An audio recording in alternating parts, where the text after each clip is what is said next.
I left Britain about a month and a half ago to get to Hubei province in China, and at the time I thought this was a really stupid decision. So I did not expect the situation that we're in now, that actually Wuhan is safer than Britain. How has China taken control of this crisis? Well, I've been living in Shanghai with Wu Ming for the last 3 weeks. I want to show you a bit of an insight into life here in China at the moment, and in particular 3 things the Chinese government have done to control the crisis that I think would be pretty hard in Britain. It's not all sunshine and daffodils. I'll talk a bit about the darker side at the end of the video. The Chinese government collect an immense amount of data about their citizens, and they're using it in novel ways to tackle the coronavirus.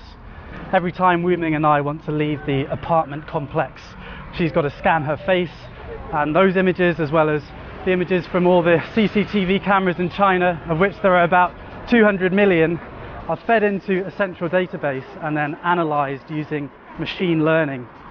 So it means basically if you're in sight of a camera with about 5 on this crossroads, then it's likely that the Chinese government have analysed your face and know where you are.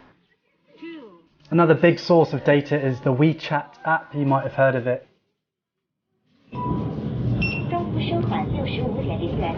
So that's WeChat. It's social media and your debit card all rolled into one super app, which is really convenient, but obviously also tracks. So the state know where you are, what you've bought, and what you're saying to friends. That's just the status quo, and the Chinese people generally know about this. The images you see are actually from the state media. But they're using this data to try the highest tech epidemic control ever attempted. So if you get ill in China and you go to a hospital, the hospital will register with the authorities, and the authorities will pull your name down from this big database, and they have an algorithm that will be able to tell you all the different places that you've been in the last 14 days and all the people that you might have been in contact with. So the bread that you bought with the WeChat app, the baker now will be notified that they have to self-quarantine for 14 days. And the people that you were next to on the flight, they now have to self-quarantine for the next 14 days. Every single citizen has a code, red, amber or green. I guess you are yellow. Right. Why? Because you come to Shanghai, not have 14 days. I'm a green. Safe. But if I'm yellow, shouldn't you be yellow? No, just you are yellow.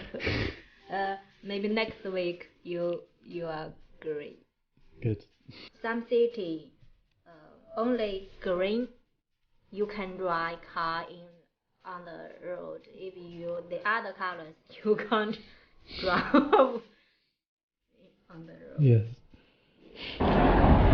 This does seem to be working because you can identify and contain hotspots before they get out of control, and it means that people can continue working if they're not at a risk of contamination, and then self-isolate if they are. We're in Shanghai, which is about 500 kilometers away from Wuhan, and the city's been locked down for months now. I mean, it's beginning to come back to life a bit.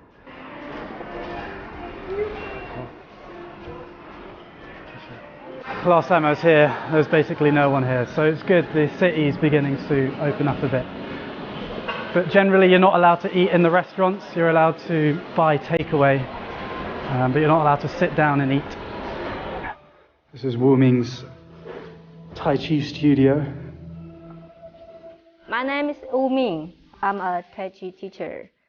This is my Tai Chi school because virus, so we can't teach our student. I don't know when we can open the door and welcome my student. Maybe next, maybe month. So I'm wait. Somebody give me repeat. The crisis has been a massive cost to the Chinese economy. They've taken the hit early on and hoping to reopen now most of the country. Every single person that comes into China now has to self-quarantine for 2 weeks. So every day I have to fill in this grid with my temperature. I'm just doing it now. 35.7. I don't know if that's low or not, but it's not a fever. And any flight coming into the country is screened. We've been waiting in Shanghai airport for about 2 hours now. We'll get there eventually.